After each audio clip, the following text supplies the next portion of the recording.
นี่เราก็ได้แคมเดิมออกมาเรียบร้อยแล้วนะครับผม You're never gonna make it, you're not good enough. There's a million other people with the same stuff. You really think you're different? Man, you must be kidding. Think you're gonna hit it, but you just don't get it. It's impossible, it's not probable, you're irresponsible. Too many obstacles, you gotta stop it, yo. You gotta take it slow, you can't be a pro. Don't waste your time no more. โอเคนะผมก็สวัสดีคุณผู้ชมทุกท่านนะครับยินดีต้อนรับเข้าสู่ YouTube Channel nuteato นะครับโอเคนะผมก็ก่อนจะไปชมคลิปกันอย่าลืมกด Subscribe ให้ผมเพื่อเป็นกำลังใจในการทำคลิปใหม่ๆด้วยนะครับก็สำหรับคลิปนี้นะผมเดี๋ยวเราจะพามาประกอบเครื่องนะครับผมชุดบนนะในสเต็ปลูก57นะครับผมนี่นะที่ผมเตรียมไว้รอประกอบเรียบร้อยแล้วนะครับนี่นะอันนี้ก็จะเป็นอะไรนะครับผมที่เรารอประกอบกันนะครับผมก็จะมีเพิ่มเติมก็คือจะมีเปลี่ยนแคมนะครับผมเพราะตัวนี้มันเป็นแคมเดิมอยู่นะครับนี่นะแคมเดิมนะครับผมที่ผมทำสเต็ปลูก54นะครับผมโอเคเดี๋ยวเราก็จะมาเปลี่ยนแคมตัวนี้กันนะครับเดี๋ยวนะให้ดูนี่นะครับแคมโอเคเดี๋ยวเราก็จะใส่แคมใหม่ด้วยนะครับผมก็จะเป็นสเต็ป57นะครับแคมแต่งแล้วก็วาล์วเดิมนะครับผมยังเป็นวาล์วเดิมอยู่นะครับผมแต่ก็มีการเปิดพอร์ตอะไรเรียบร้อยนะครับผมโอเคก็เดี๋ยวเรามาชมขั้นตอนการประกอบชุดบนกับสเต็ปลูก57ของผมกันนะครับผมโอเคไป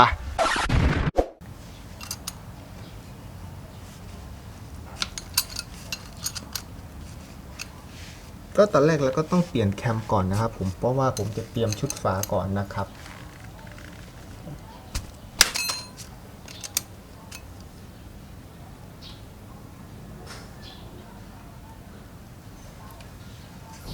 สำหรับแคมเดิมนะครับผมที่เราจะเปลี่ยนออกแล้วก็ใส่แคมใหม่เนี่ยเราต้องปรับไอตัวกระเดื่องกดวาล์วนะครับผมนี่นะตัวน็อตตั้งกระเดื่องนะครับผมให้มันคลายตัวออกให้สุดนะครับผมเพราะว่าด้วยความที่แคมแต่งนะครับผมลิฟต์ยกมันจะสูงขึ้นนะครับผมเราก็ต้องปรับตัวน็อตตั้งให้มันหลวมไว้ก่อนนะครับโอเคเดี๋ยวเราก็ถอดแคมออก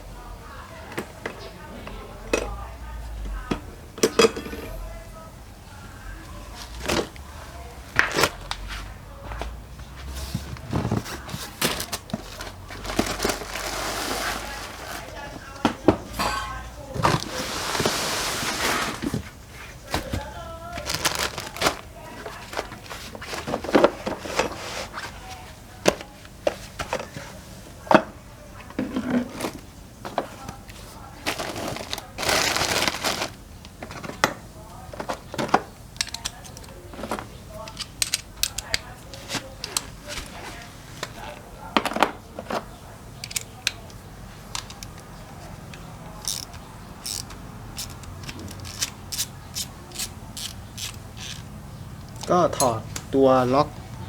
ตัวแกนกระเดื่องออกก่อนนะครับซึ่งตัวนี้มันจะมีแบ็กเก็ตนะครับผมตัวแผ่นปิดสำหรับกันแคมมันเลื่อนออกมานะแล้วก็ถอดออกก่อนนี่นะครับถอดตัวนี้ออกมาก่อนแล้วก็ดึงไอตัวสลักกระเดื่องออกนะ2ตัวนะผมนี่นะ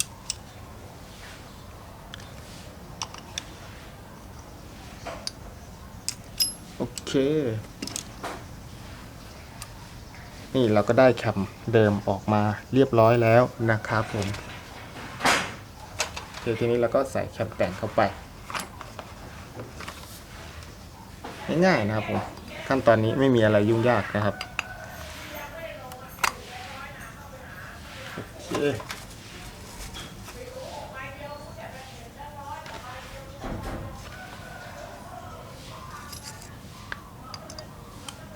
ใส่กลับเข้าเหมือนเดิม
โอเคตอนนี้เราก็เตรียมชุดฝาเรียบร้อยแล้วนะครับผมแคมที่ใส่ก็จะเป็น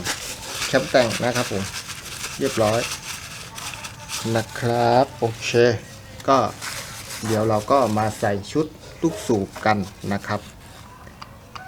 ไปประกอบลูกสูบกันคุณผู้ชมตัวนี้ยังไม่มีชักนะครับผมในสเต็ปที่ผมทำนะยังไม่มีชักนะครับ